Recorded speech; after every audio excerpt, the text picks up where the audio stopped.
Welcome to Smart Wealth with Joshua. Your daily stock analysis and catalysts talk. Today we're looking at Chewy. If you find our talks useful, please consider subscribe, like, and comment underneath. And a quick note before we get into today's talk. If you trade stocks, crypto, forex, gold, or indices and want clearer buy and sell signals, you can check out VIP indicators through my link below. Grow $100 to $10K with VIP indicators. VIP indicators offers TradingView indicators, market alerts, trading education, and chart reading support with up to a 93% win rate. The tools are designed to help traders spot possible setups faster and trade with more confidence. But please remember, trading is risky. No indicator can guarantee profits, and growing $100 into $10K is not guaranteed. Use these tools for education and analysis only, manage your risk carefully, do your own research, and never trade money you cannot afford to lose. This is an affiliate link, so I may earn a commission if you use it at no extra cost to you. So imagine a business that is making, more money than it ever has in its entire history. Right, a literal cash machine. Exactly. Its customers are fiercely loyal, its profits just spiked by like 125%, and it's generating over $500 million in pure free cash flow. Which is just a massive number. It is. But then you imagine Wall Street looking at that exact same powerhouse of a company and, pricing it like it's on the verge of bankruptcy. Yeah, the disconnect is just wild. That is the paradox we're looking at today. Because you pull up the chart and it looks like an absolute disaster area. It just hit a new 52-week low of $19.74. Wow. Yeah. We are talking about a staggering 80% discount from its all-time high.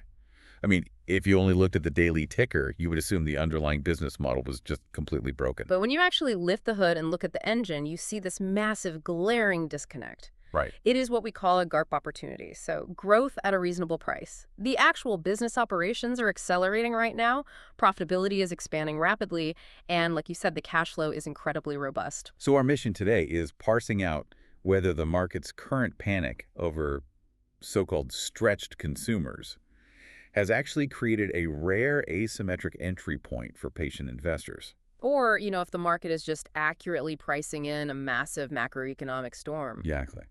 And to figure that out, we have to strip away the daily noise and really look at the foundation of the business itself. All right, let's move into the wealth building context. Let's do it. Because when we talk about building long-term portfolios, the biggest danger is usually falling for a momentary fad. Oh, absolutely. And let's be totally honest, a massive portion of the market still anchors this specific company to the pandemic era. Yeah, the stay-at-home trade. Right. The narrative is that, everyone was stuck at home, everyone adopted a puppy to cope, e-commerce naturally pulled forward 5 years of growth, and now that the world is open again, the party's over. Which is a very surface-level read. But for serious wealth building, you can't invest based on a 4-year-old hangover. You really can't. If you're looking for sustainable portfolio growth, you don't look at fads. You look for sticky, predictable revenue floors. And that is exactly what has been built here. Okay, explain that. Well, this is not a pandemic-era anomaly anymore. It's transitioned into a foundational, recession-resistant ecosystem. Think about the core of what they are actually selling to you and millions of others. Pet food and pet medications. Yeah.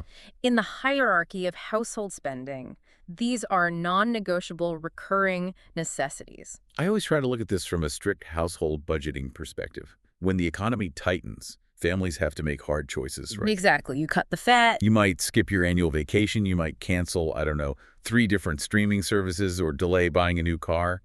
But you are not going to let your dog starve. You definitely not. And you certainly aren't going to skip their monthly heartworm medication. Is it accurate to think of this almost like a utility bill for pet owners, like a fixed cost that households prioritize over discretionary spending? The utility bill comparison is highly accurate.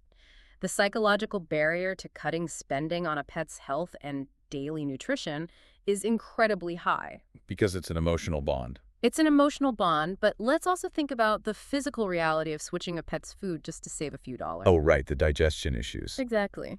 If you try to switch a dog from a premium kibble down to a cheap grocery store brand, you are often dealing with a pet that flat out refuses to eat. Or you're dealing with a gastrointestinal mess on your living room rug. Yeah, exactly. Most owners will happily pay a premium just to avoid that nightmare. And that specific psychological dynamic creates a massive revenue floor. Which insulates them from the broader shocks. Right. It insulates the company from broader economic shocks and provides the long-term visibility that institutional investors crave. Okay, so the psychology is sticky, and the emotional connection protects the revenue.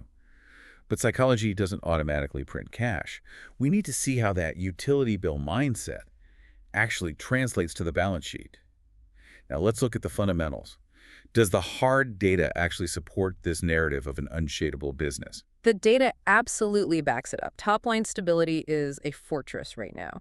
For fiscal 2025, which wrapped up in February 2026, net sales rose 6% year over year to $12.6 billion. Wow, $12.6 billion. Yeah, in the fourth quarter alone, they did $3.26 billion in sales. But, top-line revenue is only half the story. The real engine driving this entire vehicle, the metric that truly separates them from standard retail, is their Autoship program. Okay, the subscription side. Right. Autoship now makes up 84% of their total net sales. We need to pause on that 84% number because that is staggering. It really is. In traditional e-commerce or brick-and-mortar retail, you have to fight tooth and nail for every single transaction. You're constantly reacquiring them. You have to essentially reacquire the customer with ads or promotions every single time they run out of dog food. But with 84% of your revenue locked onto an automatic recurring subscription, you have institutional-grade predictability. Yes. And it also means your marketing costs to retain that customer drop to near zero over time. Right, because they just never cancel. And they are successfully extracting more value from that locked-in, loyal base. The net sales per active customer, the NSPAC metric, is consistently rising. What's it at now? It currently sits at $591 a year. What that tells us is that they are successfully premiumizing their base. Meaning they're getting people to buy more expensive stuff. Exactly. They are getting you to buy higher-tier products, or they are achieving deeper wallet penetration by cross-selling you treats, toys, and medications on top of your standard food order. Okay, but as a cautious investor, top-line growth and subscription numbers don't mean much if the business is just burning cash to acquire those sales. I need to see a clear, undeniable path to real profit. Well, profitability isn't just a path anymore, it is exploding. Fiscal 2025 operating income spiked by 125%. 125%. Yes. Free cash flow hit $562 million, which is a 24% increase year over year. They are generating massive amounts of actual cash without having to rely on taking out new, expensive debt. That's huge in this interest rate environment. Huge.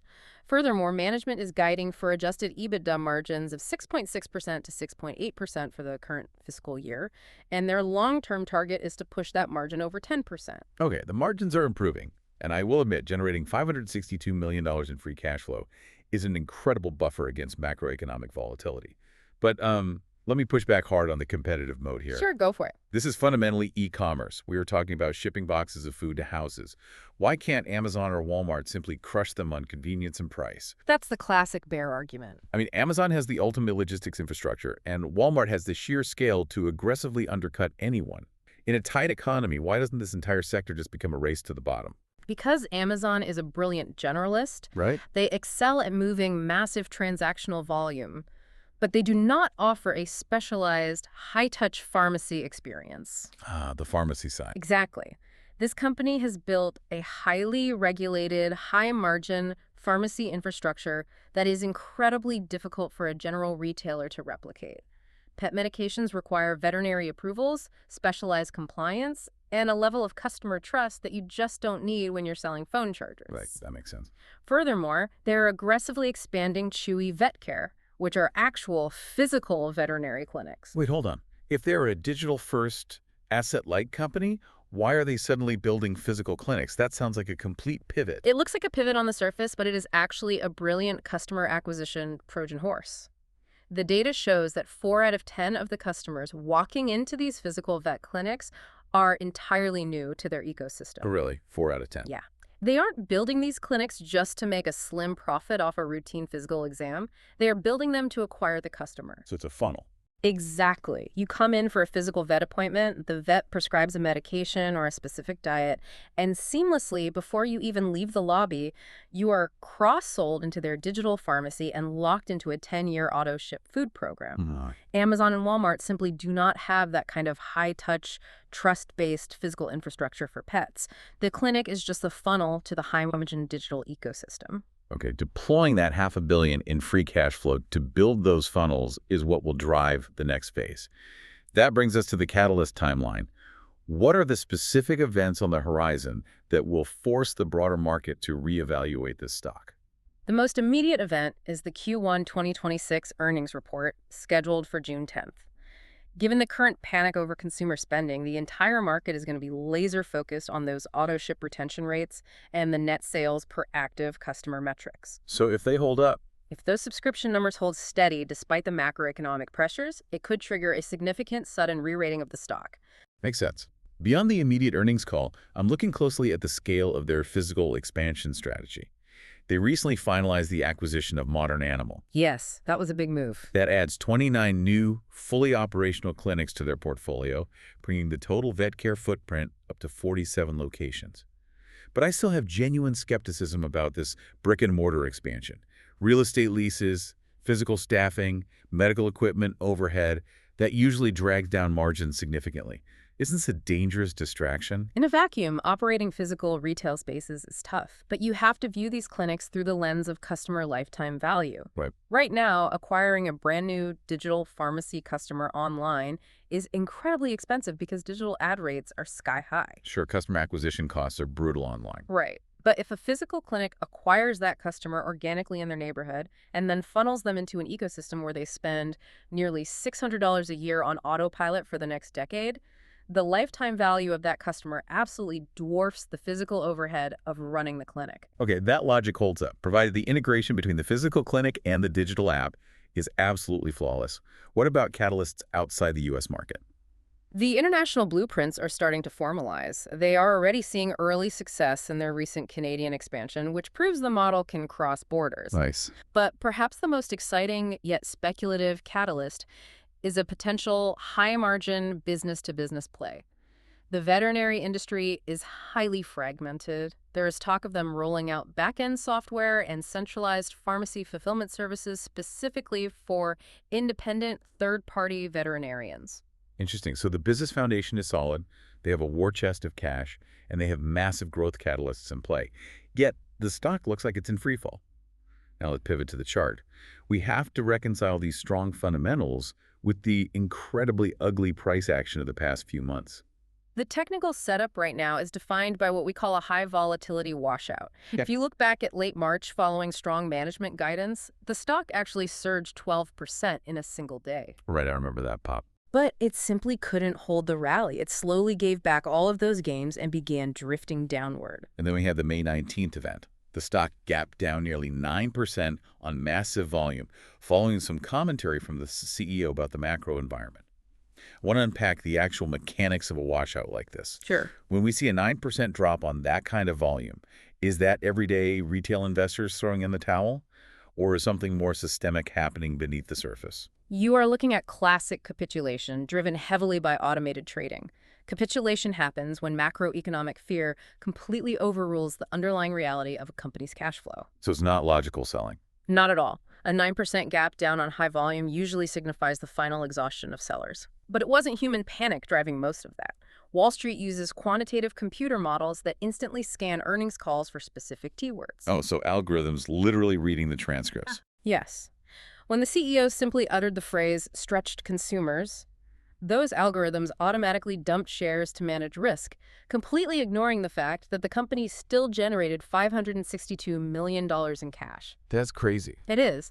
That robotic selling creates a false bottom, but remember that 12% surge in March, that confirms that strong institutional buyer support is sitting just below the surface, waiting for the valuation to become too attractive to ignore. If the algorithms are blindly dumping it, we need to know what the human analysts are modeling. So what does market sentiment look like? Because there seems to be a massive disconnect between the immediate reactive daily news cycle and the actual long-term conviction of the people moving the big money. The immediate short-term sentiment is undeniably bearish. The financial news cycle grabbed hold of that single phrase from CEO Sumit Singh, noting that consumers are more stretched, and that headline triggered the heavy algorithmic selling. Right, it becomes a self-fulfilling prophecy for a few days. Exactly. But if you look past the daily headlines at Wall Street's long-term modeling, the analyst community is aggressively bullish. So let's run the numbers on those price targets. Raymond James just upgraded them to outperform with a $28 price target. Royal Bank of Canada raised its target all the way to $47. 47, wow. Yeah, and Barclays is maintaining an overweight rating with a massive $48 price target. If you blend all the major desks together, the consensus average right now is $42.77. Let's do the math on that. With the stock hovering just below $20 today, that consensus average of $42.77 implies roughly 100% upside. It does. But here is the mathematical paradox that I need to understand. Institutional ownership of this stock is remarkably high. It sits at over 90%. Correct. If institutions own over 90% of the company, and analysts from those same institutions are projecting up to 100% upside, who is actually driving the price down to 52-week lows? That's the key question. When institutions own 90% of the available shares, the actual tradable float, the liquidity in the open market is very thin. Right, there aren't many shares to go around. Exactly. Most of the shares are locked away in long-term vaults. So when macroeconomic ETFs rebalance based on interest rates, or when a few quantitative algorithms aggressively short the thin remaining slice of the stock because of a headline about consumer spending, It just tanks the price artificially. yes, it creates an outsized, violent downward move on the chart. The critical takeaway is that institutional ownership has remained incredibly stable above 90%, despite a 25% year-to-date drop in the share price. Meaning they aren't spooked. Exactly. The large funds are not selling. They view this dip as a long-term accumulation zone. But we cannot ignore the very real macroeconomic pressures that are causing those algorithms to panic in the first place. I mean, my job is to protect capital, which means looking at the worst-case scenarios. Now let's talk about the risks. Always important. The first major risk, which the CEO himself highlighted, is consumer downtrading. Yeah, everyday pet owners are undoubtedly feeling the pressure of inflation. The risk model here is that a loyal customer, who usually buys a premium high-margin bag of grain-free salmon kibble, decides they need to tighten their budget and trades down to a cheaper, lower-margin brand. And the company's pivot to defend against this is launching their own private label brand called Chewy. That's right. They are offering a value-oriented, budget-friendly product to keep those price-sensitive shoppers from leaving the platform entirely and going to Walmart. But as an investor, this worries me. Doesn't pushing a budget-friendly brand threaten to cannibalize their own higher-margin premium sales? Why would we want them downgrading their own customers? It looks like a downgrade if you only look at the top-line revenue, but you have to understand private label supply chain economics. Okay, break that down for me. Even if the absolute dollar amount of the sale is slightly lower, the gross margin percentage on a private label product is actually significantly higher. Because there's no middleman. Precisely. When they sell Chewy, they control the manufacturing and the distribution. They aren't paying a middleman or a premium brand markup. So catching a downtrading consumer with your own private label product actually protects and sometimes even increases your bottom line profitability. Oh, okay, that actually flips the narrative on downtrading a bit. The second, and perhaps heavier risk, is the macro interest rate environment. The 30-year Treasury yield has been hovering near 19-year highs, sitting right around 5.2%. We need to unpack this because terms like discounting future cash flows can sound like a finance textbook. What does a 5.2% Treasury yield actually mean for a stock like this? Think of it as the ultimate competition for investment dollars. If the U.S. government guarantees you a 5.2% return absolutely risk-free, you as an investor are going to demand a massive discount to take a risk on a growth stock. Makes perfect sense. High interest rates act like gravity on stock valuations. That dynamic is the primary reason this stock suffered an 80% drop from its pandemic-era all-time highs. But here is where the valuation pivot happens, and why the current price of $19 is so fascinating. At this price level, it is no longer being valued as a high-flying speculative growth stock. The forward price-to-earnings ratio is now sitting at just 16x. Which is wild. A 16x forward PE for a company that has earnings growth projected at 28.4% for fiscal 2026 is incredibly rare. It's basically a value trap reversed. Exactly. The market has essentially repriced it as a traditional value stock. Because the valuation multiple has compressed so violently over the last 2 years, the stock is now largely insulated from any further rate-driven compression. The risk-reward ratio has completely flipped in favor of the buyer. So with everything on the table, what's the final verdict? Based on the fundamental growth metrics, the undeniable stickiness of that 84% Autoship revenue, and the massive disconnect between the cash flow and the current valuation, the bullish score here is an 8 out of 10. An 8 out of 10. And how should you think about the time horizon for a play like this? This is strictly a multi-year hold. You are not buying this looking for a quick swing trade next week. Right, this isn't a day trade. No. The core investment thesis is capturing the EBITDA margin expansion. Right now, they are guiding for margins of about 6.7%. As they successfully scale the high-margin private labels, the integrated pharmacy, and the physical vet clinics, that margin is targeted to cross over the 10% threshold. And when that happens? When a business generating over $12 billion in sales expands its margins that significantly, a massive share price re-rating almost inevitably follows. It requires patience, but the underlying mechanics are highly compelling. I want to leave you with one final provocative thought to ponder as you research this company. We discussed their speculative B2B services earlier, the idea of them providing software and centralized pharmacy fulfillment for independent, local veterinarians. The back-end play. Exactly. The veterinary industry is incredibly fragmented, relying on outdated systems. If they execute this software rollout correctly, could this platform eventually become the unseen back-end infrastructure powering veterinary clinics worldwide? That would be game-changing. It would. Could they become as essential to the global pet care industry as AWS is to the internet? If they make that leap from a consumer retail storefront to essential invisible infrastructure, a 16x forward PE won't just look cheap, it'll look like a historical anomaly. And if you want extra help reading trading charts, you can check out VIP indicators through the link below. The campaign is grow $100 at $10 Ks. With VIP indicators, and their tools include TradingView indicators, market alerts, and trading education with up to a 93% win rate. But trading always carries risk, and no profits are guaranteed. Use the tools for education and analysis, manage your risk carefully, and always do your own research before making any trade. This is an affiliate link, and I may earn a commission at no extra cost to you. And if this episode helped you, please subscribe, like, and comment underneath. We'll see you in the next Smart Wealth with Joshua episode.